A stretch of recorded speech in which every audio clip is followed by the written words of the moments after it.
The paper felt heavy in my hands, like it carried more than words, like it carried her soul. I sat on my bed, the envelope trembling between my fingers. For a moment, I hesitated. What if it changed how I remembered her? What if it revealed something I wasn't ready to face? I tore it open slowly.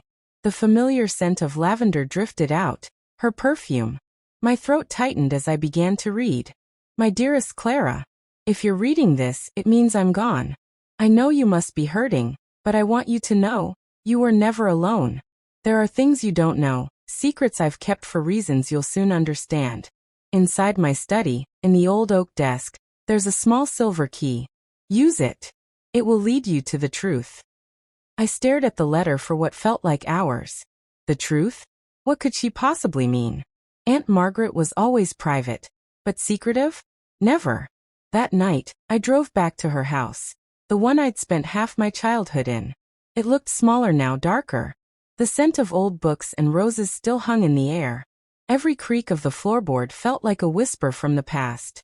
I found the desk in her study, covered in dust and memories.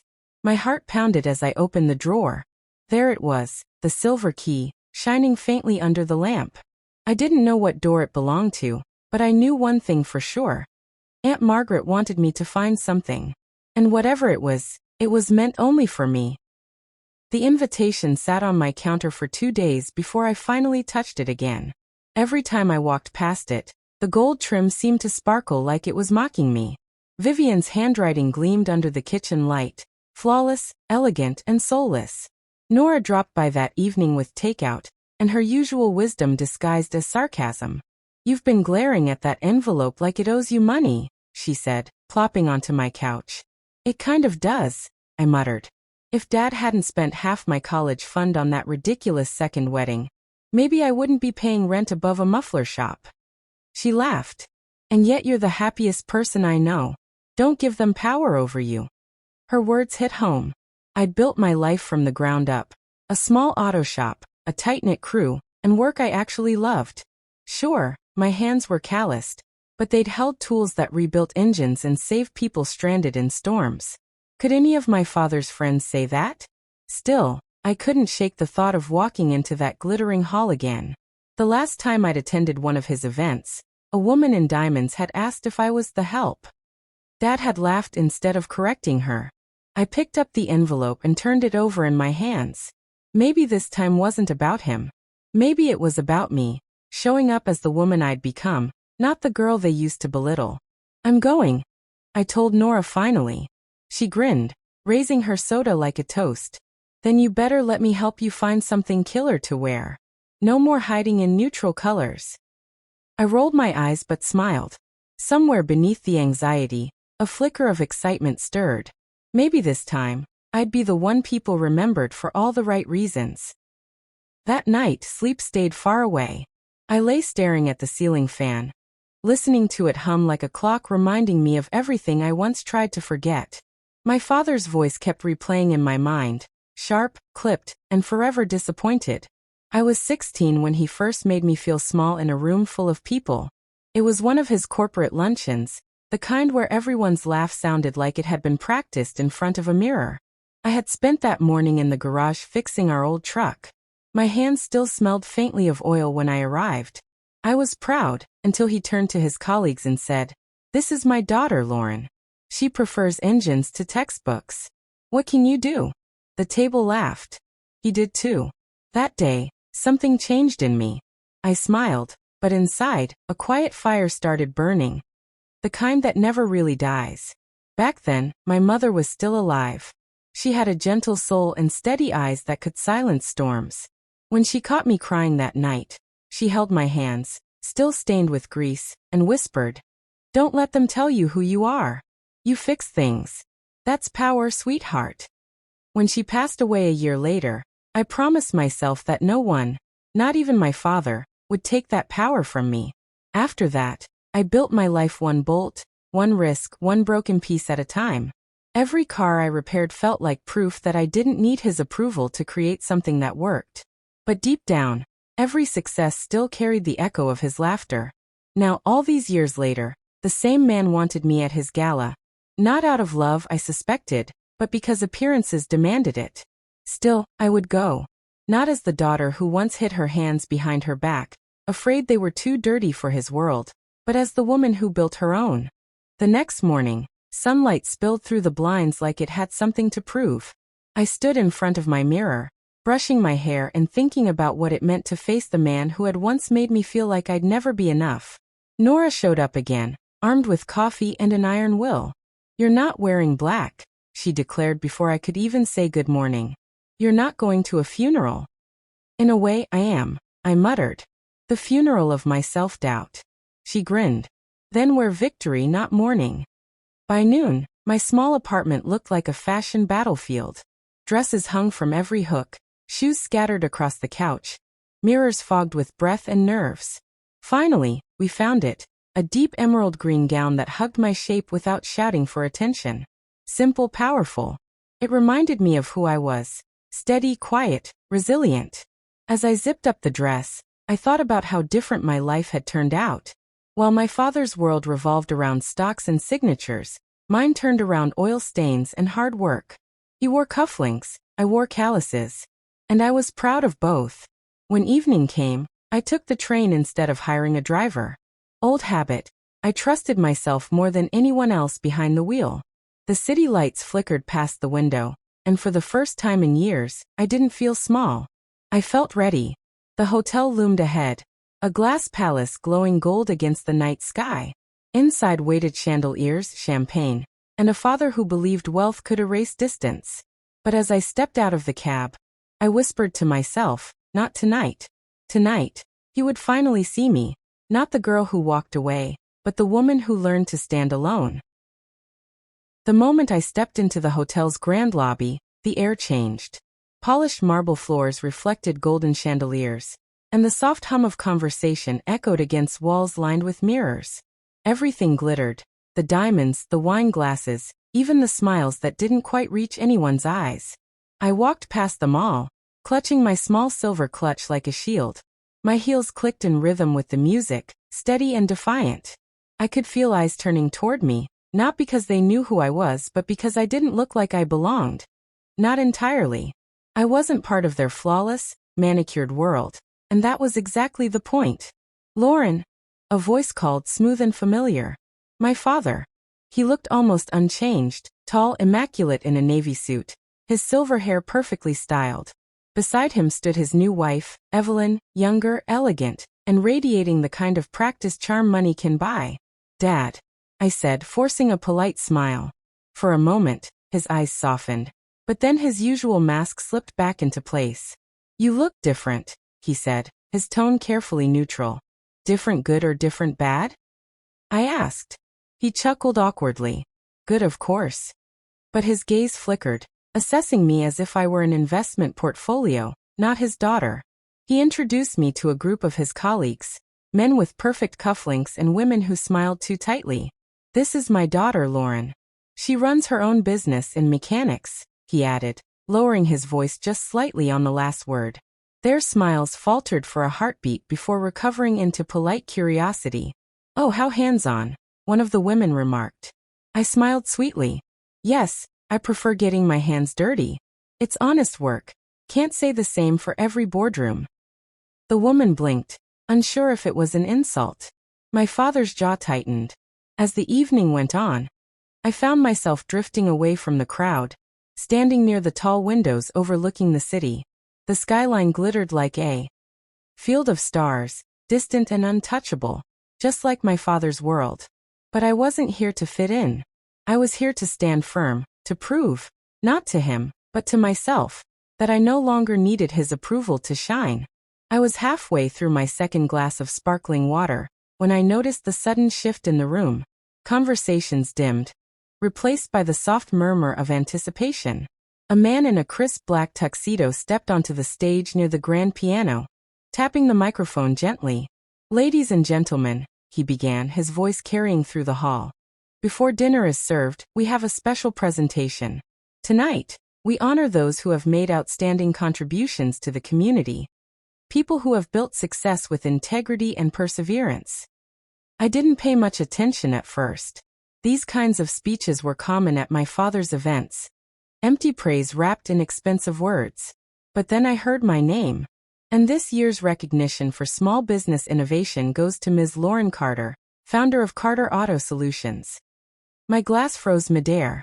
For a second, I thought I'd misheard. Applause rippled across the room as the spotlight swung toward me. My father's face was a study in shock. You, he whispered, eyes wide. I set my glass down and stood, my heart pounding. The crowd turned to watch as I made my way to the stage.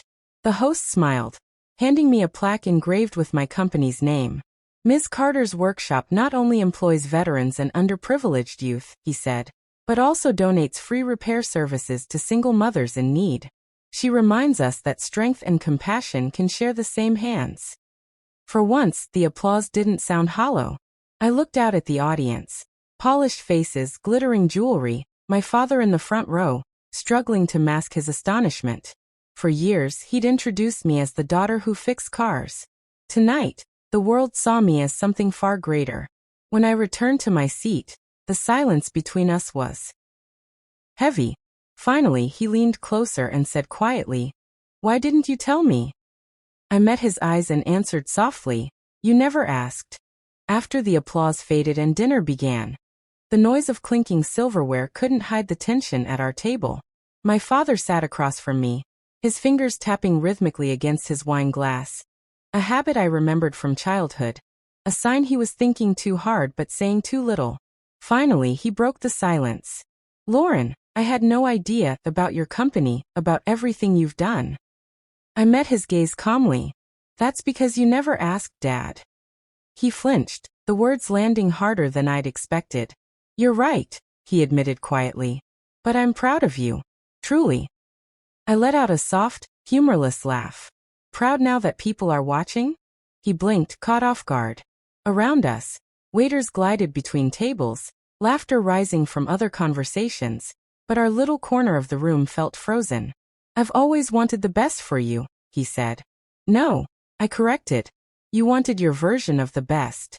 A daughter who'd fit into your world, not one who built her own." His expression tightened, pride and guilt warring behind his eyes. "You have to understand," he began, "when your mother left." "This isn't about Mom," I interrupted. "This is about you never believing that what I do matters because it doesn't have marble floors or corporate titles." He looked down, his voice barely audible. "You're right again." For a moment, silence stretched between us, filled with everything we'd never said. Then he sighed deeply. "I saw you on that stage, and for the first time, I realized how wrong I've been. You didn't need my approval. You built something meaningful all on your own." I swallowed hard. "I didn't build it to prove you wrong," I said softly. "I built it because I needed to prove to myself that I was enough." He nodded slowly. "And you are." For the first time in years, his voice didn't sound like a lecture. It sounded like love. The following morning, I woke to a soft knock on my hotel room door. For a brief second, I thought it was room service. But when I opened the door, my father stood there, holding 2 paper cups of coffee. "Peace offering," he said with an awkward half-smile. I stepped aside, motioning for him to come in. He looked out of place in my small, cozy room. A man used to marble lobbies and private suites suddenly surrounded by modest furniture and sunlight filtering through thin curtains. He handed me one of the coffees. 2 sugars, right? I blinked in surprise. "You remembered. Your mother used to complain I never did," he said with a rueful chuckle. For a moment, neither of us spoke. The silence wasn't hostile anymore, just new, unfamiliar. "I couldn't sleep," he admitted finally. "Kept thinking about last night. About what you said." He took a slow sip before continuing. "You were right, Lauren. I judged you for building something I didn't understand. But watching that room applaud you, I realized the problem was never your choices. It was my ego." His honesty caught me off guard. I sat on the edge of the bed, coffee warming my palms. "You don't need to apologize, Dad," I said quietly. "I made peace with it a long time ago." He shook his head. "Maybe you did, but I didn't. I missed years I can't get back. Birthdays. Visits. The little things that matter more than money." I felt a lump rise in my throat. "You can't change the past," I whispered. No, he said, meeting my gaze. But maybe I can do better with the future. He reached into his jacket and pulled out a small box. I was supposed to give this to you last night, but it didn't feel right then. Inside was a silver keychain, engraved with the words, Carter Auto Solutions, founder and CEO. I had it made after the announcement, he said softly. I wanted you to know. I see you now. My eyes stung, and I managed a small smile. It's perfect. For the first time in years, when my father hugged me, I didn't feel small. I felt seen. The days after the gala passed quietly, but something in my world had shifted. My father began calling, not out of obligation, but out of genuine effort. His voice sounded different now, softer, carrying pauses where pride used to sit. At first, I didn't know how to respond. Years of silence had built invisible walls between us. But each call, each message, chipped at those walls little by little.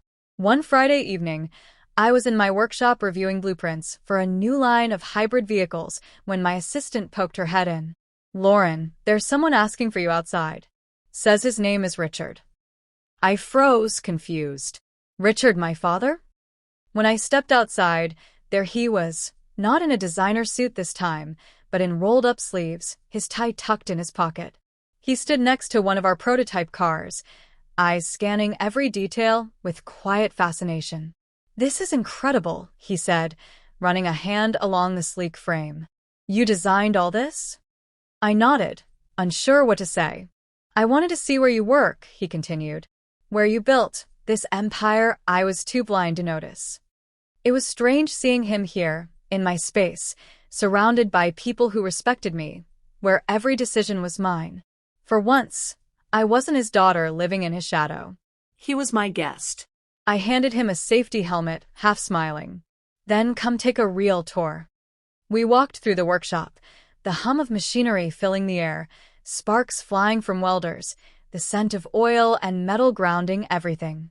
My team greeted me with nods of respect, and my father watched, quietly absorbing it all. You lead well, he finally said. People look at you the way they used to look at me, with trust. I turned toward him. I lead differently, Dad. Not with power, but with purpose. He smiled faintly. And that's why they'll follow you further than I ever led anyone. That was the first time I saw it, the pride in his eyes real. And unguarded a few weeks later, my father called with a surprising request. Lauren, he said hesitantly, I'm hosting a charity gala next month for underprivileged students. I'd like you to be there, as a guest speaker. I nearly dropped my phone. Me? Why would anyone at your events want to hear from a mechanic? I teased lightly, echoing his old insult. He chuckled softly. Because I want them to see what I missed for so long. When the night of the gala arrived, I walked into the ballroom that once used to make me feel invisible. Crystal chandeliers glittered above polished floors, the crowd buzzing with the kind of confidence that money breeds. Yet this time, I wasn't just another quiet face in the corner. I was the one people turned to look at. As the host introduced me, I noticed my father standing proudly by the stage, his eyes locked on me. Tonight, the host said, we honor individuals shaping the future through innovation and integrity. Please welcome Lauren Carter, founder and CEO of Carter Auto Solutions. Applause filled the room. I took a deep breath, steadying my heartbeat. I spoke about perseverance, purpose, and the importance of believing in yourself even when the world doesn't. When I finished, the room rose in a standing ovation. And that's when my father did something I'd never imagined. He stepped forward, took the microphone and said, I spent years thinking success meant status. But tonight my daughter taught me it means substance. His voice trembled slightly. Lauren, I'm proud of you. Not for what you've built, but for the woman you've become. You've shown me what real strength looks like.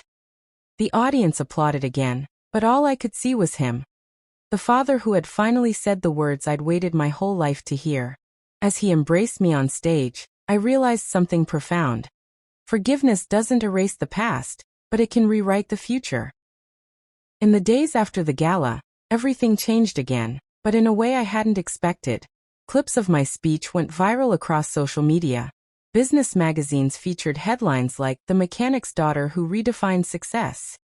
My inbox flooded with interview requests and investment offers. For years, I had worked quietly, building from the ground up. Now suddenly, the world wanted to hear my story. It was flattering, but also overwhelming. Fame had a weight of its own.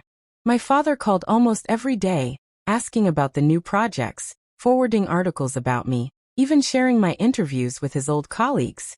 For the first time, he seemed genuinely proud to say, "That's my daughter." Yet part of me hesitated to believe it was real. Was he proud of me? Or just proud of how I made him look? One afternoon, my assistant walked into my office holding a letter. "It's from the mayor's office," she said, grinning. "They want to honor you with the City Service Medal." I stared at the elegant envelope, my heart thudding. Me? For what? "For changing lives," she said simply. The ceremony was small but dignified. City officials, reporters, and my father sitting right in the front row. When they called my name, I stepped onto the stage, memories flooding back, every dismissal, every doubt, every night I'd spent proving myself. Afterward, my father approached me, his eyes glistening. "I'm sorry it took the whole world to make me see what was right in front of me," he said. I smiled softly. "Maybe you just needed the world to hold up a mirror." He laughed, a little brokenly. "Then I hope I never stop looking." As we left the ceremony together, cameras flashing around us, I realized something powerful. Recognition from the world felt good, but reconciliation with my father felt healing. Success is a strange thing. When you finally have it, people assume it fixes everything. The scars, the loneliness, the old wounds. But it doesn't. It just makes the silence louder. After the city ceremony, invitations poured in. Interviews, keynote panels, brand collaborations. All asking for the woman who rebuilt her father's legacy while creating her own. It sounded poetic, but to me it was exhausting. Some nights, after endless meetings, I would lie awake staring at the ceiling, thinking about how quiet life used to be. Back then, the only person I wanted recognition from was the one who refused to give it. Now that I finally had his approval, and the world's, I wasn't sure what to do with it. My father began visiting my office often, sometimes bringing coffee, sometimes just sitting silently while I worked. At first, it was comforting. Then one day, he said something that caught me off guard. "Lauren," he began, looking around at the busy workspace. "You've built something bigger than I ever did. I used to think I'd be the one teaching you. But it turns out I'm the student now." His words touched something deep inside me. Pride, maybe, or the ache of years lost. But then he added softly, "I just wish your mother could see this." That sentence hit harder than any award ever could. My mother had passed away 5 years ago, long before she could see how far I'd come. And in that moment I realized, even success can't fill the spaces left by those who never got to witness it. Later that evening, as I stood by my office window watching the city lights shimmer, I thought about what my mother used to say, "Build something that outlives disappointment." I finally understood what she meant. Success wasn't about proving someone wrong. It was about becoming whole, even when pieces of your past remained missing. Fame has a strange way of testing your values. A few months after the gala, I received a call from a major investor, a man named Victor Hale. He represented a global automotive corporation that wanted to partner with my company. The deal was massive. It could double our revenue overnight and take Carter Auto Solutions international. When Victor arrived at my office, his confidence filled the room before he even spoke. "Lauren," he said smoothly, "you've built something incredible. I can make it unstoppable." He slid a glossy folder across the table. "Numbers that made my heart race. All we need," he continued, "is exclusive control over your eco-engine prototype for 5 years. You'll stay CEO, but we'll handle marketing and patents." It sounded perfect, almost too perfect. Then I read the fine print. The company he represented had a history of environmental violations. Partnering with them could destroy everything I stood for. That night, I sat alone in my office staring at the city lights again. I thought about my father's admiration, the growing public attention, and all the people who looked up to me now. If I signed that deal, I'd be rich. But at what cost? When I told my father about the offer, he hesitated. "It's a big opportunity, Lauren. Everyone compromises a little to grow. His words cut deeper than I expected.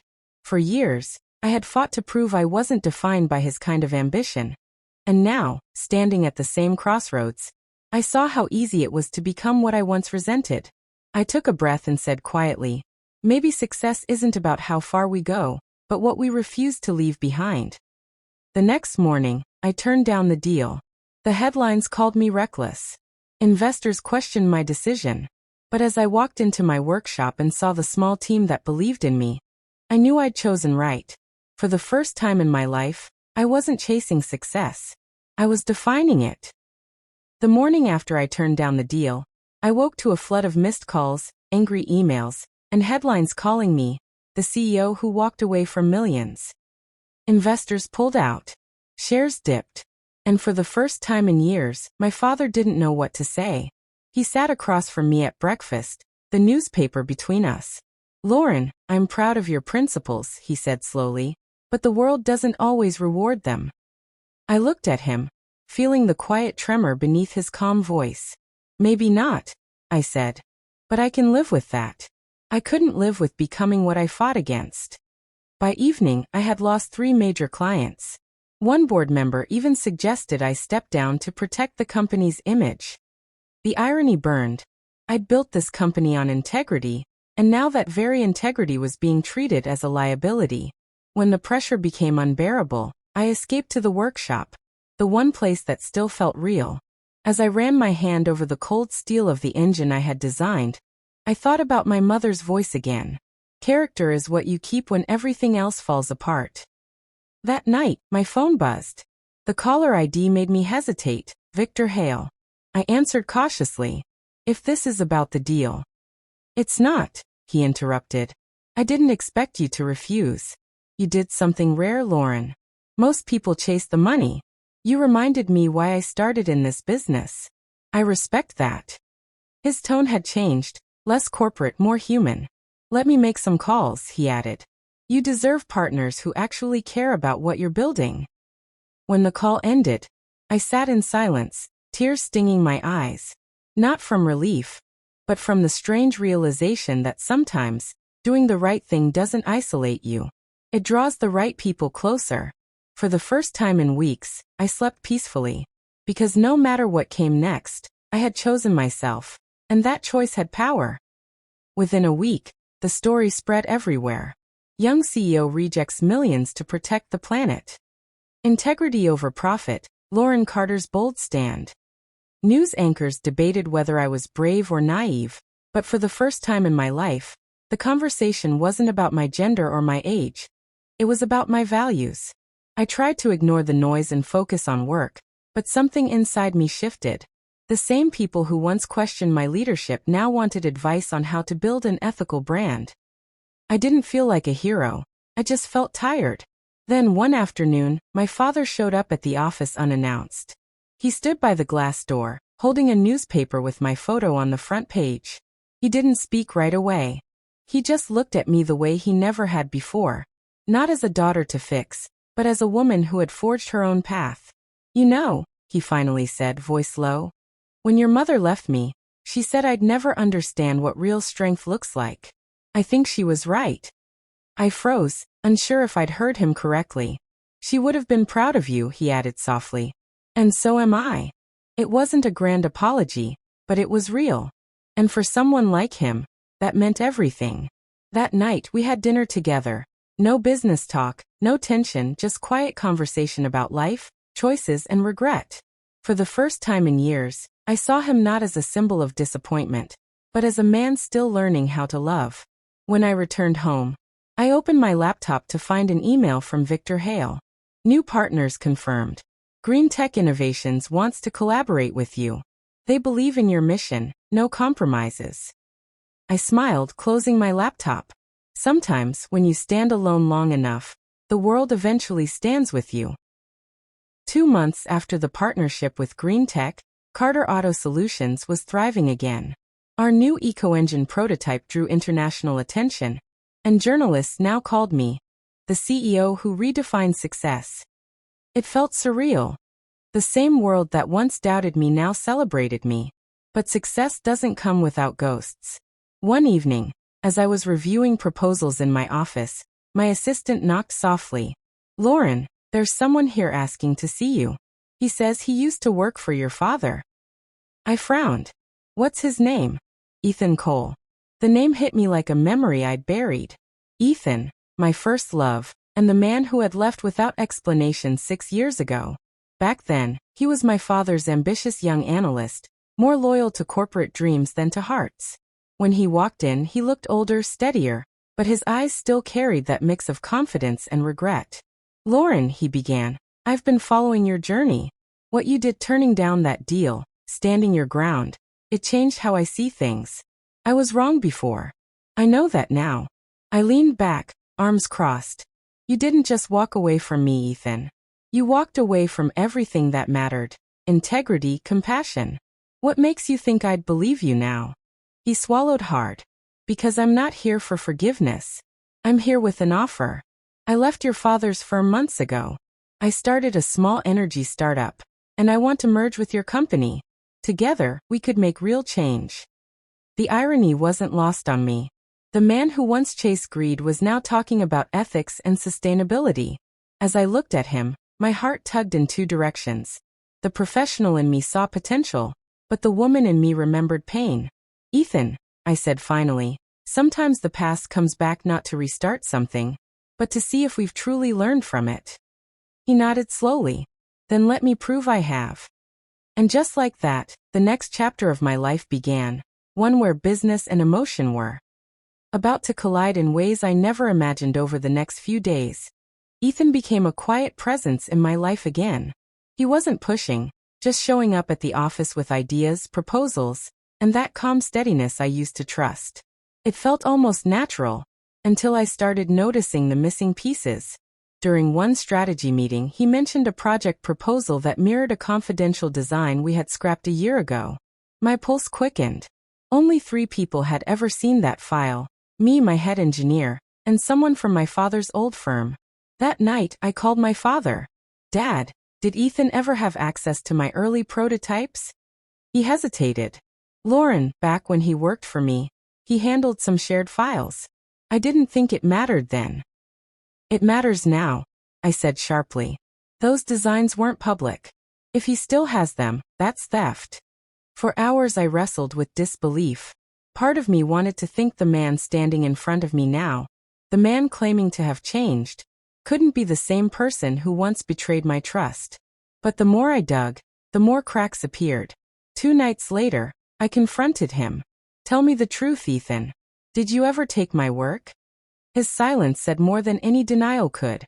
Finally, he whispered, "Yes, but I never used it. I kept it, because I believed in what you were building. Even when your father didn't. I was young, scared of losing my career, and you." The confession hit harder than anger. It was betrayal born not from greed but from weakness, and yet it still cut deep. "I can forgive mistakes," I said quietly, "but not secrets that live in the dark." He looked down, eyes full of regret. "Then let me make it right. Let me give it all back, publicly." And in that moment, I saw it, a chance not just for redemption, but for truth to finally set both of us free. 2 days later, Ethan called a press conference. I hadn't agreed to it. In fact, I had begged him not to. "Lauren," he said gently, "if I'm going to prove I've changed, it has to be where everyone can see it, not just you." The morning of the event, I stood backstage at the Innovation Forum, surrounded by journalists, cameras, and the low hum of anticipation.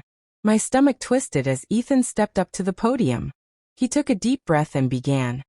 "Before we talk about the future, I need to confront my past. Years ago, I made choices that betrayed the very people who believed in me. One of them being Lauren Carter." Gasps rippled through the audience. My pulse pounded. I once took her work, her ideas, out of fear I'd lose my place in a world driven by greed. I never used them, but I kept them, and that was enough to destroy trust. Today, I'm here to return what never belonged to me. And to thank the person who showed me integrity isn't a weakness. It's the foundation of real strength. He stepped aside, inviting me to the stage. I hesitated. Every instinct told me to walk away, but something in his voice, raw and unpolished, held me there. When I finally joined him, the cameras flashed, blinding and relentless. I didn't expect this, I began, my voice steady despite the storm inside. But forgiveness isn't about forgetting what someone did. It's about recognizing who they've become. Ethan has chosen truth over pride, and that's something this world needs more of.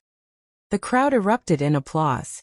For the first time in years, I felt something powerful, closure. Afterward, as reporters swarmed and microphones crowded around us, Ethan leaned closer. "Thank you," he whispered. "You didn't do it for me," I replied. "You did it for yourself.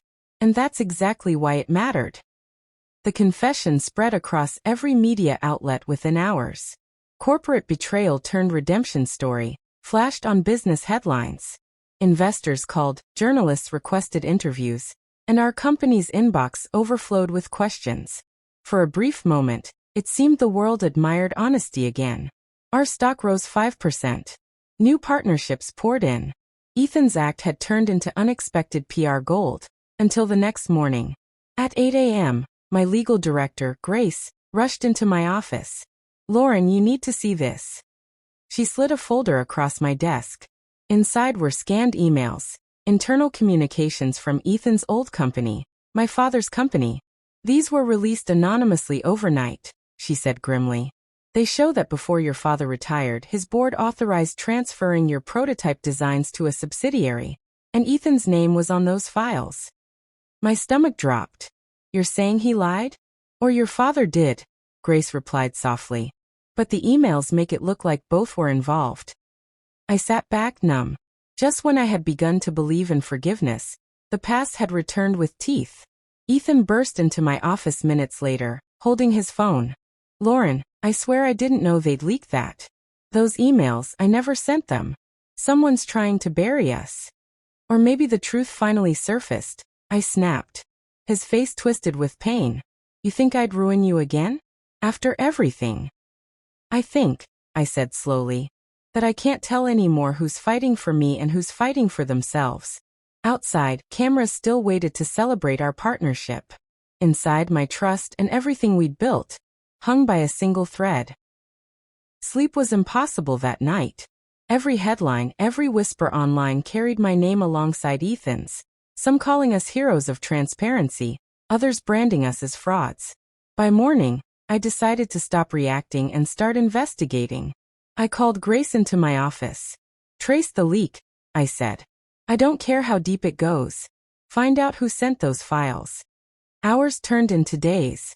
Then one afternoon, Grace returned, her expression unreadable. "You should see this yourself." She placed a printed email log in front of me. Encrypted transfers, routed through an old account registered under Carter Holdings' legacy fund. My father's fund. The one he set up before retiring. A chill ran through me. "Are you saying my father leaked those files?" "Not directly," Grace said carefully. "But whoever did had access to his archived systems. There's more. The IP matches an address owned by your stepbrother, Alex." The air left my lungs. Alex, the golden heir to my father's empire, who'd always resented that I ran my own company instead of joining his. It all made sense now. The timing, the precision of the leak, the motive to destroy me publicly while making it look like Ethan's fault. I called Ethan immediately. He answered on the first ring. "It wasn't you," I said quietly. "It was Alex. He used Dad's old fund to make it look like we shared data illegally." Ethan exhaled shakily. "So it's your family this time." "Looks that way," I muttered bitterly. "Seems betrayal runs in both of ours." There was silence, then his voice softened. "Then let's finish this together. No more secrets. No more ghosts from the past." For the first time, I believed him. And for the first time, I realized this wasn't just a story of forgiveness. It was about reclaiming truth from those who built their power on lies. The next morning, I met Alex at our father's old estate. A place I hadn't stepped into since the funeral. The marble floors gleamed like nothing had changed, but every portrait on the wall felt heavier now, watching. He was waiting in the study, leaning back in Father's leather chair like he'd been born there. "Well, look who finally decided to show up," he smirked. "The prodigal daughter, Here to claim her share?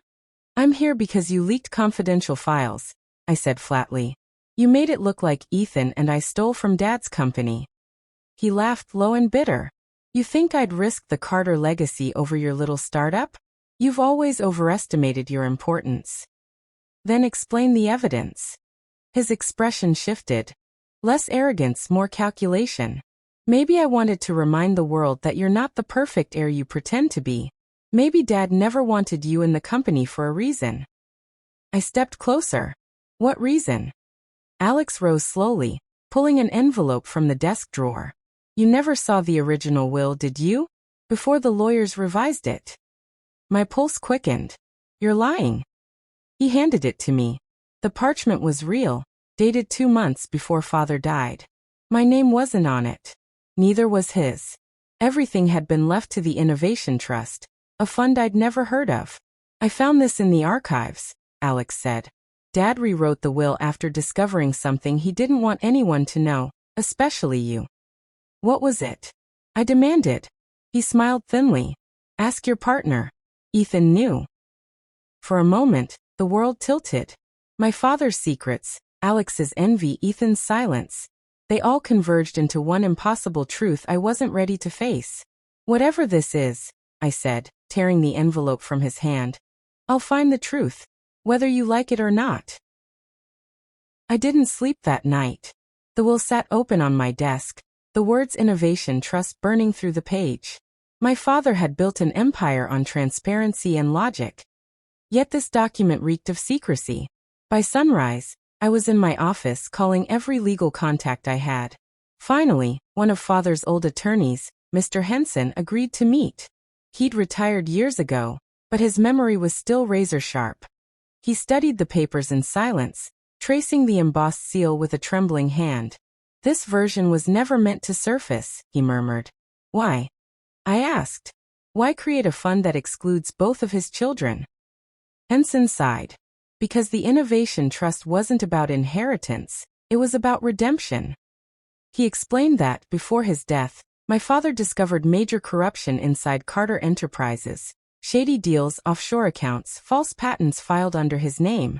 Rather than expose it publicly, he diverted billions into a secret innovation fund meant to rebuild the company's reputation, through ethics, not greed.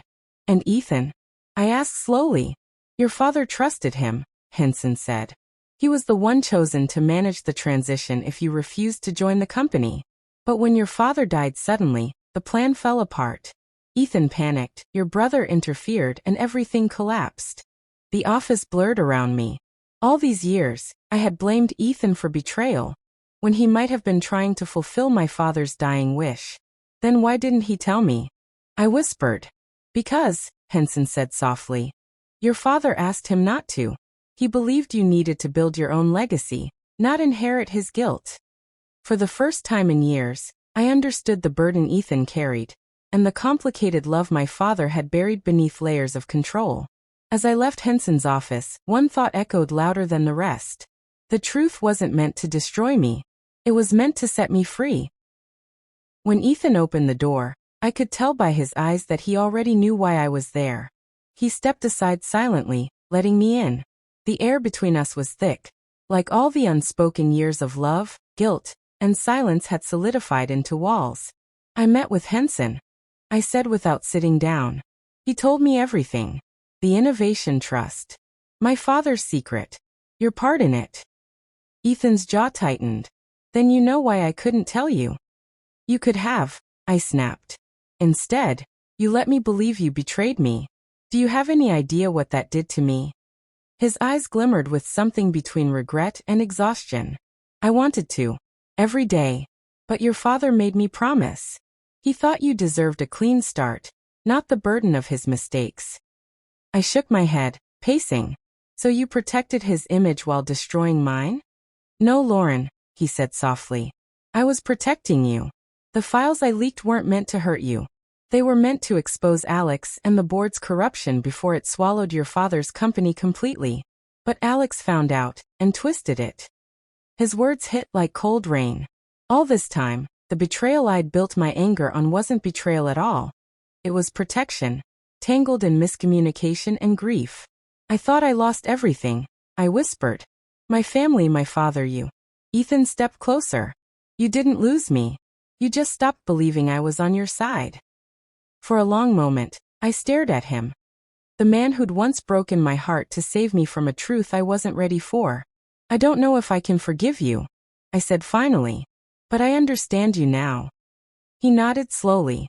That's all I ever wanted. Outside, the rain began to fall. A quiet reminder that sometimes, healing doesn't come from answers. It comes from finally seeing the truth, even when it hurts. The next board meeting was supposed to be routine. Instead, it became the day everything changed. When I entered the glass-walled conference room, the air was already tense. Alex sat at the head of the table, flanked by senior executives, his posture radiating false confidence. Ethan waited beside me, silent but steady, the only person left I could still trust. Alex smirked as I took my seat. So the prodigal daughter returns. Here to salvage what's left of Dad's illusion. Not an illusion, I said calmly. A legacy, one you tried to bury. He leaned back. Please. You have no proof. That's when I slid a flash drive across the table. Actually, I do. The screen behind us flickered to life, projecting documents Ethan and I had compiled over the last week. Emails, financial records, and the original Innovation Trust charter Henson had given me. Gasps rippled through the room as the truth unfolded.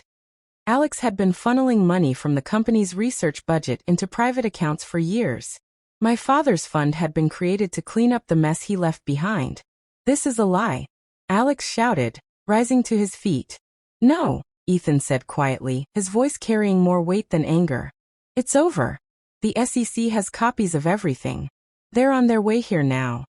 Alex froze, his face draining of color. For a moment, the room was utterly silent except for the hum of the projector. I looked around the table, meeting each executive's gaze. My father built Carter Enterprises on integrity, and we lost our way. But today that ends. The Innovation Trust will relaunch exactly as he intended, to fund honest research and restore the reputation he died protecting. Someone started clapping softly, then another, until the room filled with applause.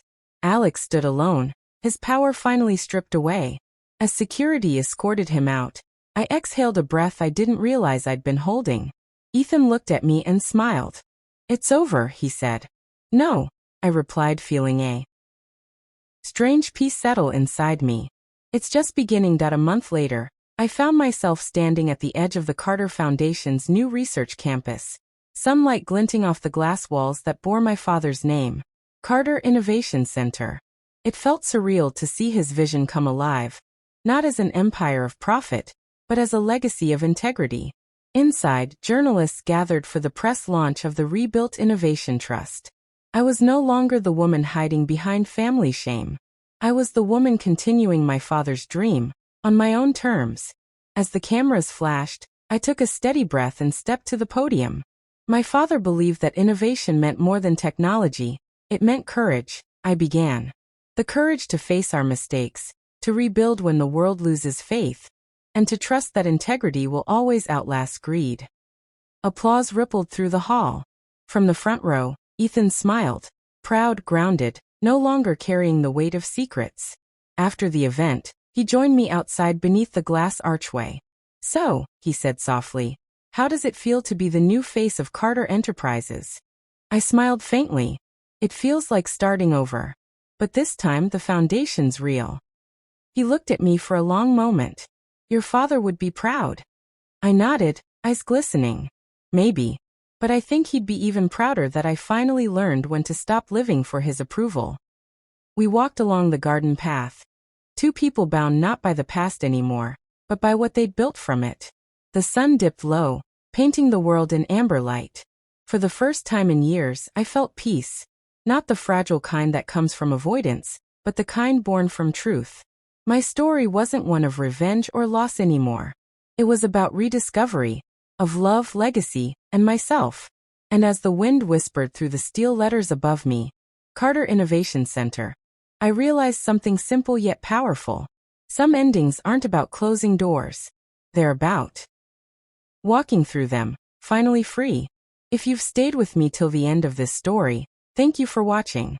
Have you ever been in a situation where someone finally saw your true worth after years of doubt? I'd love to hear your thoughts in the comments below. Don't forget to like, subscribe, and share this video. It really helps the channel grow and lets me bring you more real, emotional stories every week. Until next time, stay kind, stay strong, and remember, the truth always finds its way.